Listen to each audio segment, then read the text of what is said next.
বন্ধুরা, একাদশ শ্রেণীতে কি কি ইতিহাসে পড়বে, তোমাদের ইতিহাস পরীক্ষা রয়েছে এবং ইতিহাস পরীক্ষাতে কি কি প্রশ্ন আসবে দেখে নাও। প্রথম অধ্যায় ইতিহাস জানা ও বোঝা, এই চ্যাপ্টার থেকে যেহেতু 8 নম্বরের কোনো প্রশ্ন আসবে না, তাই এই চ্যাপ্টারের কোনো বড় বড় সাজেশান দিলাম না। এই চ্যাপ্টার থেকে ছোট প্রশ্নগুলি ভালো করে তোমরা পড়ে নেবে। তাহলে প্রথম অধ্যায় থেকে কোনো বড় প্রশ্ন পড়বে না, শুধু ছোট প্রশ্ন এমসিকিউ পড়বে, ঠিক আছে। এরপর দ্বিতীয় অধ্যায় রয়েছে আদিম মানব থেকে প্রারম্ভিক সভ্যতাসমূহ। এখান থেকে প্রথম প্রশ্ন পড়বে মধ্যপ্রস্তর যুগের মূল বৈশিষ্ট্যগুলি আলোচনা করো। 2 নম্বর প্রশ্ন পড়বে কিভাবে বিবর্তনের মধ্য দিয়ে আদিম মানুষ শিকারী খাদ্য সংগ্রাহক থেকে স্থায়ী বসবাসকারীতে পরিণত হয়, এই প্রশ্নটি পড়বে। তৃতীয় প্রশ্ন পড়বে প্রাচীন মিশরীয় সভ্যতার শিল্প সংস্কৃতির মূল্যায়ন করো। 3 নম্বর চ্যাপ্টার থেকে পড়বে রাজনৈতিক বিবর্তন শাসনকার্য প্রতিষ্ঠা সম্পর্কে ধারণা। এই চ্যাপ্টারের প্রথম প্রশ্ন পড়বে পলিস বা নগরাষ্ট্র বলতে কী বোঝো। গ্রিসে পলিসের উদ্ভবের কারণ ও বৈশিষ্ট্যগুলি লেখো। 3+5 এইভাবে প্রশ্নটি আসবে। 2 নম্বর প্রশ্ন মহাজন পদ বলতে কী বোঝো। জনপদ ও মহাজন পদের মধ্যে পার্থক্য লেখো। 3+5 এইভাবে এই প্রশ্নটি আসবে। 3 নম্বর প্রশ্ন রোমান সাম্রাজ্য ও গুপ্ত সাম্রাজ্যের উত্থান বিস্তার নীতির তুলনামূলক আলোচনা করো। 5 নম্বরের এই প্রশ্নটি আসবে। এরপর প্রাচীন রোম ও ভারতের দাসপ্রথা তুলনামূলক আলোচনা করো, এই প্রশ্নটিও কিন্তু গুরুত্বপূর্ণ। এরপর চতুর্থ অধ্যায় থেকে যে চ্যাপ্টারটি রয়েছে সেটা হচ্ছে রাষ্ট্রের প্রকৃতি ও তার পরিচালন যন্ত্র। প্রথম প্রশ্ন নব্য রাজতন্ত্র বলতে কী বোঝো। সপ্তম হেনরি প্রবর্তিত রাজবংশকে কেন নব্য রাজতন্ত্র বলা হয়। 3+5 এইভাবে প্রশ্নটি আসবে। ইক্তা প্রথার বিবর্তন ও বৈশিষ্ট্য আলোচনা করো। 3 নম্বর প্রশ্ন দিল্লির সুলতানি রাষ্ট্র কি ধর্মাশ্রয়ী ছিল, অথবা এই প্রশ্নটি ঘুরিয়ে দিতে পারে দিল্লি সুলতানি রাষ্ট্রের প্রকৃতি আলোচনা করো। আসতে পারে টিউডর বিপ্লব বলতে কী বোঝো।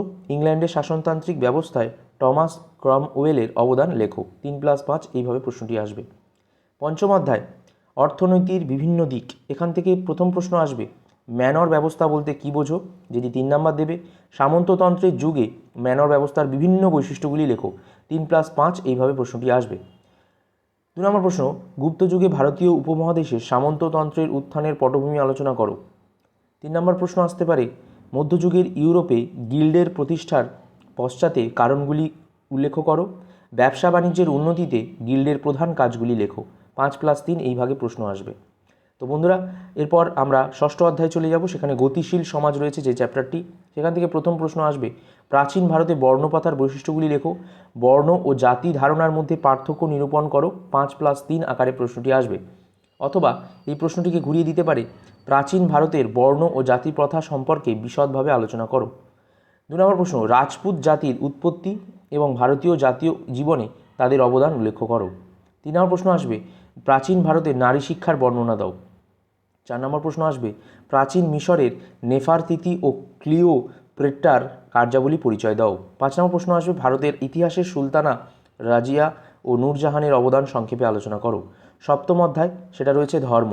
ধর্ম থেকে প্রথম প্রশ্ন আসবে সম্রাট আকবর প্রচারিত ধর্ম দিন ইলাহি সম্পর্কে একটি নিবন্ধ লেখো। 8 নম্বরের প্রশ্ন আসবে। এরপর 3+5 ভেঙে আসবে ক্রুসেড বা ধর্মযুদ্ধ বলতে কী বোঝো। ক্রুসেডের বিভিন্ন কারণ উল্লেখ করো।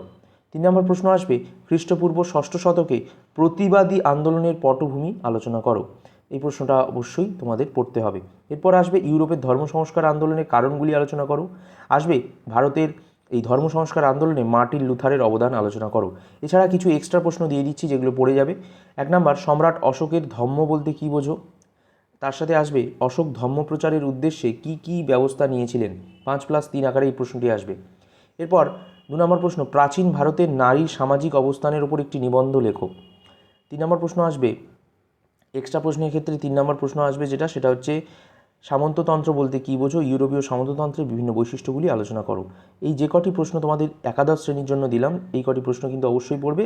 শুধু প্রথম চ্যাপ্টার থেকে এমসিকিউটা বেশি আসবে, এসিকিউটা বেশি আসবে, এই চ্যাপ্টার থেকে এমসিকিউ পড়বে। বাদবাকি চ্যাপ্টার থেকে বড় প্রশ্নগুলো কিন্তু অবশ্যই মনে করে পড়ে যেও। তোমাদের পরীক্ষা আগামী দিন ভালো হোক।